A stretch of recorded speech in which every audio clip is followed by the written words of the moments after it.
Grabatzen ari garen unean gaueko 11:10 diren honetan, Real Madridek eta Realak eSports Ligako 5. jardunaldian jokatu duten norgehiagokaren analisia egingo dugu. Garaipena merengeentzat izan da 2-1 emaitzarekin, lehen gola Ander Barrenetxeak sartu du Realarentzat, gero norgehiagoka bigarren zatiaren hasieran Fede Valverdek berdindu du eta garaipenaren gola Joseluk egin du.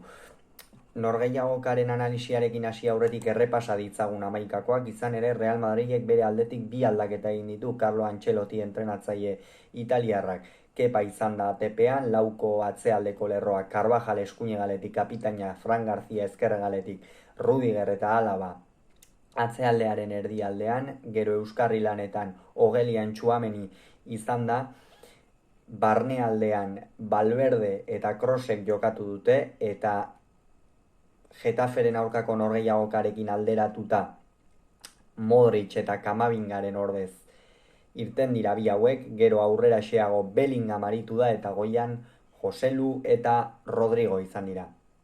Realak bere aldetik ez du aldaketarik egin, Remiro izan da tepean, Tierney ezkerregaletik, Traore eskuinegaletik, Lenormand eta Zubeldi atzealdearen erdialdean, hiruko lerroa osatu dute Zubimendik Euskarri modura Merinok eta Braisek barnealdeko lanetan, eta goian ezkerraldetik Barrenetxea, eskuinaldetik Take Kubo, gaurkoan beste behin ere luze eta zabal hitz egin behar dugu Take Kuboren inguruan, eta goian bederatzi faltsu moduan Mikel Oyarzabal izan da. Norgehiagoka oso ongi hasi da Realarentzat, izan ere jada 5. minuturako irabazten hasi da, eta esan dugu Take Kuboren inguruan hitz egingo genuela luze eta zabal, eta halaxe hasi behar dugu. Izan ere, hemendikan eskaera bat, ziur aski ez du hau ikusiko aperri bai, baina hemendikan eskaera bat, eta da Take Kubori klausula igo behartzaio, izan ere, eta ez dut esageratuko, ez da gutxiagorik ere, nire ustez, une honetan ligako aurrealdeko hegaleko jokalaririk onena da Take Kubo. 5. minutuan esango nuke Guardiolaren Bartzelonaren gol bat izan dela. Hori esatera ere ausartuko naiz gainera. Tierney hartu du baloia ezkerregalean, Real Madrilen erdialdea nahiko lokartuta sartu da norgehiagokan, hori ere aipatuko dugu noski, pasea egin dio Take Kubori, Take Kubo hartu, imintzioa egin, Ander Barrenetxea ikusi du, Barrenetxearen lehenengo jaurtiketan Kepak sekulako gelditua egin dio, baina aldaratzean Donostiarrak ez du barkatu eta ondarroarra gainditu ahal izan du. Baina hemen Take Kuboren pasean, asistentzian jarri behar dugu, erdigunea jarri behar dugu fokua. Ikeragarria izan da, nola ikusi duen, eta hori bakarrikan Izarren eskuetan dagoen gauza bada. Eta Take Kubo, nire ustez behintzatu honetan, Izar bat da. Ikusgarria izan da Real Madrileko atzealdea usteko izan duen almena Take Kubo. Gero gainera 11. minutuan Take Kubo gola egin du, baina ongi kendutako gola izan da, izan ere Mikel Oyarzabal jokozkanpo, kokapeneko jokozkanpokoan zegoen, hor erdian geratu da Oyarzabal, jokozkanpo zegoen, Kepari ikusmena mugatu dio, eta ondorioz Mikel Oyarzabalen ondorioz Realak ezin izan du bigarren gol hori egin, baina bestela ere sekulako gola egin du Take Kubok. Hori ere ikeragarria izan da, eta benetan ezkerralde horretan finkatu duenetikan Imanolek deabrukeriak besterikan ez ditu egiten Take Kubok. Deabrukeriak besterik ez, ikeragarria da, gozamen hutsa da Take Kubo futbolean jokatzen ikustea, eta benetan ikusgarria ez dauka beste hitzik. Gero, bigarren gol horren ostean, aurretikan esan behar da Real Madrid liga honen hasieran bezala, nahiko lokartuta bezala sartu dela, ez? Atzealdean oso bigun, hasiera horretan, eta zelai erdian behar bada, Antxelotik eskatzen duen sendotasun hori gabe, ez da, Ogelian Txuamenik horri izan beharko luke jokalari oso garrantzitsua, batez ere baloiak errekuperatzerakoan, baloiaren irteeran ere, baina egia da, norgehiagoka hasieran baloiaren irteeran Valverde zegoela bi erdiko atzelariekin, hau da, Rudiger, Alaba eta Valverde zeuden, eta ez gaude ohituta Fede Valverde postu horretan ikustera, baina norgehiagoka hasiera horretan horrelaxe izan da, eta benetan harritzekoa izan da, Tchouaméni pixka bat aurreratuxeago zegoen, eta Kroos Bellingami eraso horretan laguntzen, izan ere Real Madrid jada galtzen ari zen, 5. minuturako esan dugun bezala, eta 11. minutuan ere susto galanta jaso dute.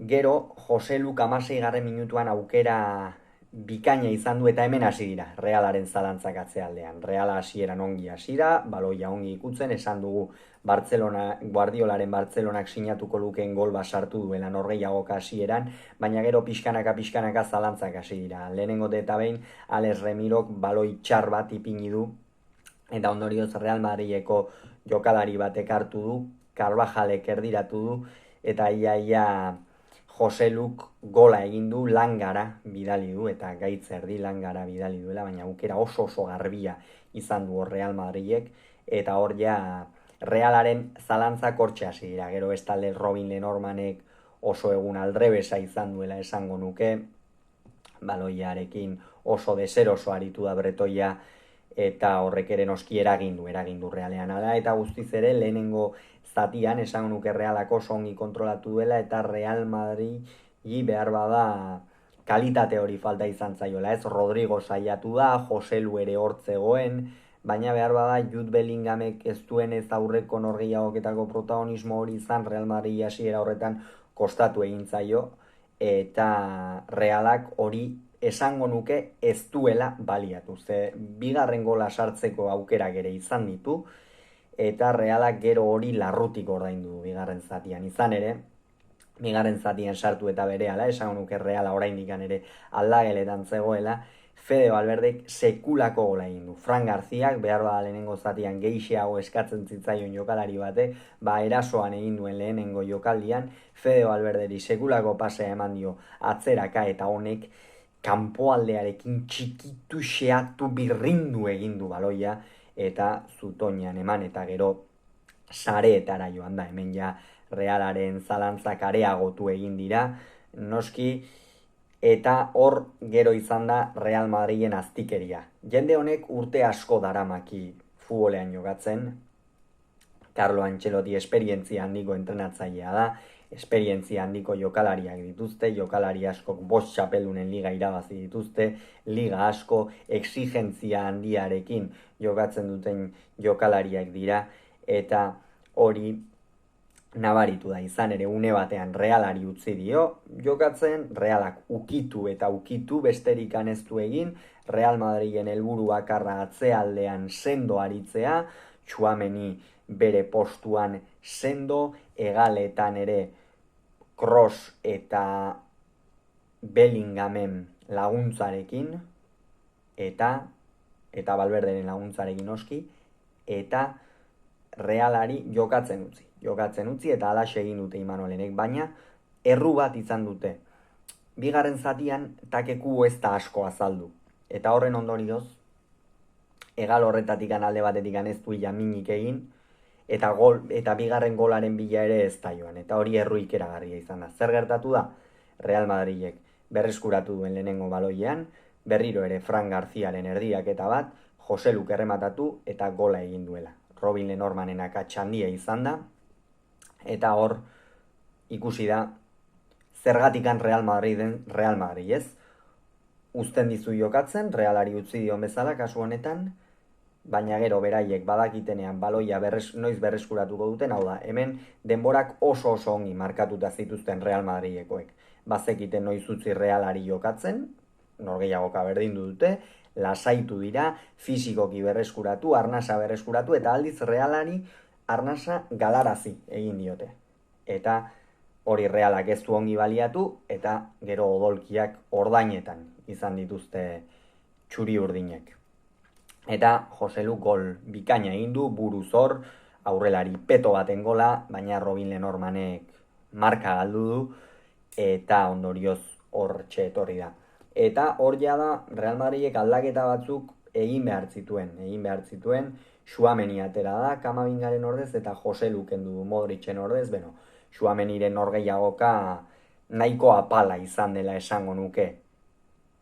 Lehenengo zatian ez du behar bada eduki behar zuen sendotasun hori izan, bigarren zatian ere Reala iritsi da eta berea eta eman beharko zuken sendotasuna behar bada ez du eduki, eta ez dakit aldatu duenerako ziur aski hasieratik jokatuko du Txapeldunen Ligako norgehiagoka, baina gaurko partidarekin ez dut uste Txapeldunen Ligako norgehiagokan titular izateko eman beharko liokenik Ogelien Txuameniri.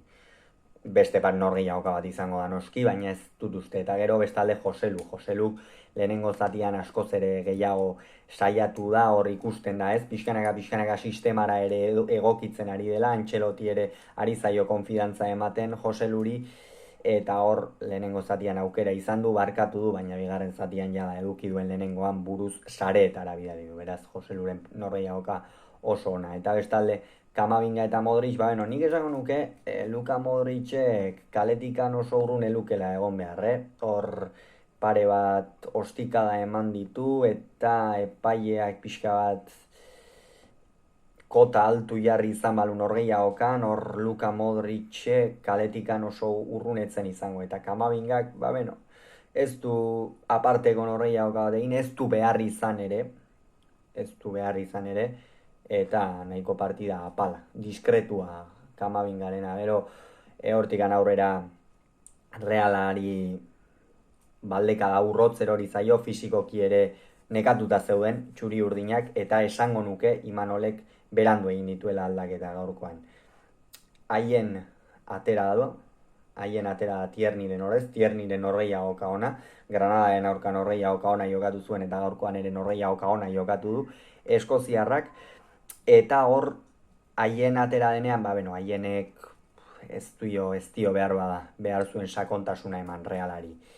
Eta gero aldaketa hirukoitza, Sadik, Zakarian eta Xo atera dira, Oiartzabal, Brais eta Barranetxearen ordez.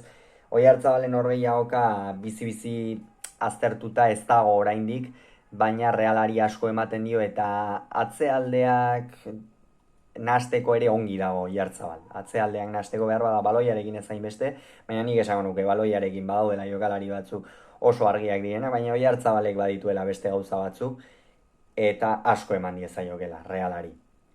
Gero Brais Mendez, Braisen norgehiagoka ere ona, saiatu da behar bada etzaio nahi zuen norgehiagoka atera, baina beti erasoko jokaldietan bere oinetatik pasatzen zen baloia, eta behar bada ez du norgehiagokari distiratxuen egin, baina saiatu da Galiziarra, eta Barrenetxeak norgehiagoka oso nahi jokatu du.